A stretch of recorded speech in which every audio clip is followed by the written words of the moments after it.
Hello students, आज हम लोग पढ़ने वाले हैं कॉमर्स। और कॉमर्स में हमने बैंकिंग कंप्लीट कर लिया था, हमारी वो यूनिट भी कंप्लीट हो गई थी। आज हम नेक्स्ट यूनिट शुरू करेंगे मैनेजमेंट की, जिससे बहुत सारी केस स्टडीज बनती हैं। और ये मैनेजमेंट की जो यूनिट है, इसमें इसका हर एक चैप्टर इंपॉर्टेंट है।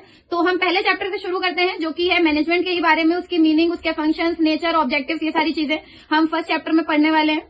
तो चलिए शुरू करते हैं। तो आज हम पहला चैप्टर पढ़ेंगे मैनेजमेंट का। मैनेजमेंट की मीनिंग क्या होती है, उसके फीचर्स क्या क्या हैं, उसके ऑब्जेक्टिव्स क्या हैं, ये सारी चीजें हम आज के वीडियो में कवर करेंगे। नेचर कवर करेंगे। तो चलिए ज्यादा टाइम वेस्ट नहीं करते हैं और वीडियो शुरू करते हैं। आ जाइए, देखते हैं मैनेजमेंट क्या होता है। तो meaning, management consist in guiding human and physical resources into a dynamic hard hitting organisation unit that attains its objective to the satisfaction of those served and with a high degree of morale and sense of attainment on the part of those rendering the services। Management का मतलब है human और physical resources को dynamic environment में इस तरीके से guide करना, इस तरीके से चलाना, जिससे कितनी भी बड़ी ऑर्गेनाइजेशन हो, कितनी भी कॉम्प्लेक्सिटी हो उस ऑर्गेनाइजेशन में, कितनी भी हाई डिग्री हो, ये एक सेंस ऑफ अटेनमेंट रखता है, मतलब आपका मोरल बढ़ाता है। तो मैनेजमेंट अगर अच्छा होगा तो सारे ऑब्जेक्टिव ऑर्गेनाइजेशन के टाइम पे पूरे होते हैं, सही से पूरे होते हैं, और सर्विस रेंडर करने में भी आसानी रहती है अगर अच्छा मैनेजमेंट किया जाए तो ये होता है मैनेजमेंट। देखते हैं इसके फीचर्स क्या है। Management is a goal oriented. Management एक गोल ओरिएंटेड प्रोसेस है, मतलब मैनेजमेंट एक ऑब्जेक्टिव को ध्यान में रख के किया जाता है। अगर एक फर्म का पहले एक ऑब्जेक्टिव सेट किया जाता है, उस ऑब्जेक्टिव के बेसिस पे मैनेजमेंट किया जाता है कि हमें इस तरीके का मैनेजमेंट करना है जिससे ये ऑब्जेक्टिव अचीव हो सके।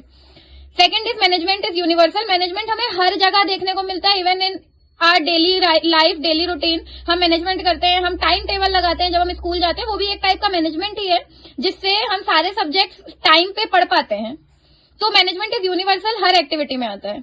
Management is a group activity. It is a group activity. आप इसे एक कोई सिंगल पर्सन नहीं परफॉर्म कर सकता, तो it is a group activity. एक टीम बनती है, उसमें लीडर बनाए जाते हैं, उसमें मैनेजर बनाए जाते हैं, तो वो सब लोग मिलकर ये काम करते हैं ऑर्गेनाइजेशन में। Management is a dynamic system. ये एक चेंजिंग सिस्टम है, टाइम टू टाइम इसमें चेंजेस आते रहते हैं। जैसी ऑर्गेनाइजेशन की नीड होती है उस हिसाब से मैनेजमेंट किया जाता है। It is a creative. Management बहुत क्रिएटिव है। आप इसमें टाइम के साथ, चीजों के साथ, रिसोर्सेज के साथ चेंजेस कर सकते हैं। आप जितना ज्यादा क्रिएटिविटी से मैनेजमेंट करेंगे, उतना ज्यादा आपको ऑर्गेनाइजेशन में ऑब्जेक्टिव अचीव करने पे अच्छा रिजल्ट देखने को मिलेगा। सो इट इज क्रिएटिव और इनोवेटिव। ओके, तो ये मैनेजमेंट के फीचर्स होते हैं। अब देखते हैं मैनेजमेंट का नेचर। तो मैनेजमेंट को नेचर के बेसिस पे 3 कैटेगरी में डिवाइड किया गया है। 1 management as a science, other management as an art, और लास्ट है मैनेजमेंट एज अ प्रोफेशन। तो फर्स्ट है मैनेजमेंट एज अ साइंस। में क्या होता है, सिस्टमाइज्ड बॉडी ऑफ नॉलेज, एक सिस्टमेटिक नॉलेज होनी। क्योंकि साइंस में कोई भी आप चीज कर रहे हैं तो जहां पे भी आ जाए कि this is as a science, तो वहां पे नॉलेज की तो बहुत ज्यादा जरूरत है, और सारे काम सिस्टमेटिक तरीके से होते हैं, इसी वजह से वो साइंस है। ऑब्जर्वेशन एंड एक्सपेरिमेंट, बिना एक्सपेरिमेंट्स के साइंस पॉसिबल नहीं है। हम जब साइंस साइड पढ़ते भी हैं तो हमें केमिकल रिएक्शन और बहुत सारी चीजें करवाई जाती हैं, तो विदाउट एक्सपेरिमेंट मैनेजमेंट नहीं हो सकता। तो जब हम मैनेजमेंट की बात करते हैं तो ऑब्जर्वेशन और एक्सपेरिमेंट्स के साथ मैनेजमेंट बेटर हो जाता है।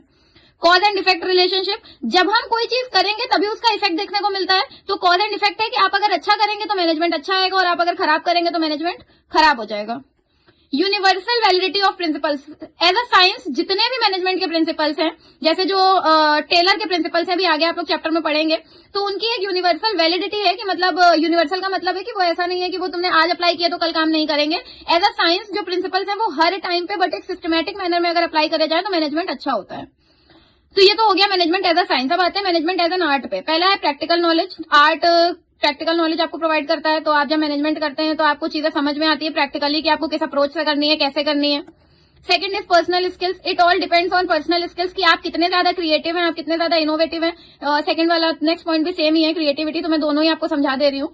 तो जितना ज्यादा आपका क्रिएटिव माइंडसेट होगा, इनोवेटिव माइंडसेट होगा, उतना ज्यादा अच्छा आप मैनेजमेंट कर पाएंगे। तो ये आपकी पर्सनल स्किल्स पे हर इंसान की अलग अलग होती है।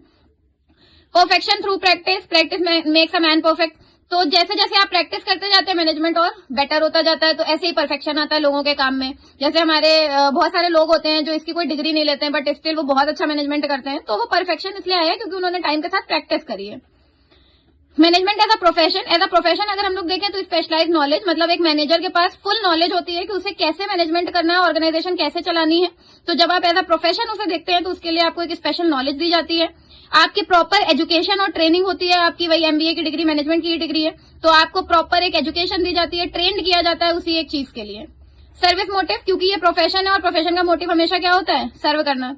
स्टैच्यूटरी बॉडी मतलब आपका एक कोड ऑफ कंडक्ट होता है, आपको एक अथॉरिटी के थ्रू बता फॉर्मेलिटी होती है, डिग्री विग्री आपको दी जाती है, तो वो एज अ प्रोफेशन हो जाता है। तो मैनेजमेंट एज अ प्रोफेशन इस तरीके से काम करता है, एज एन आर्ट इस तरीके से काम करता है और एज अ साइंस इस तरीके से काम करता है। तो ये तो हो गया मैनेजमेंट का नेचर। तो स्टूडेंट्स, ये था आज का वीडियो। आई होप आपको वीडियो अच्छे से क्लियर हुआ होगा, मैनेजमेंट के बारे में समझ आया होगा कि मैनेजमेंट किस तरीके से काम करता है और कैसे ऑर्गेनाइजेशन में चीजें होती हैं। तो पढ़िए अच्छे से, मन लगा के खूब मेहनत करिए और वीडियो लाइक करिए, दोस्तों के साथ शेयर करिए, चैनल को सब्सक्राइब करिए। Thank you so much.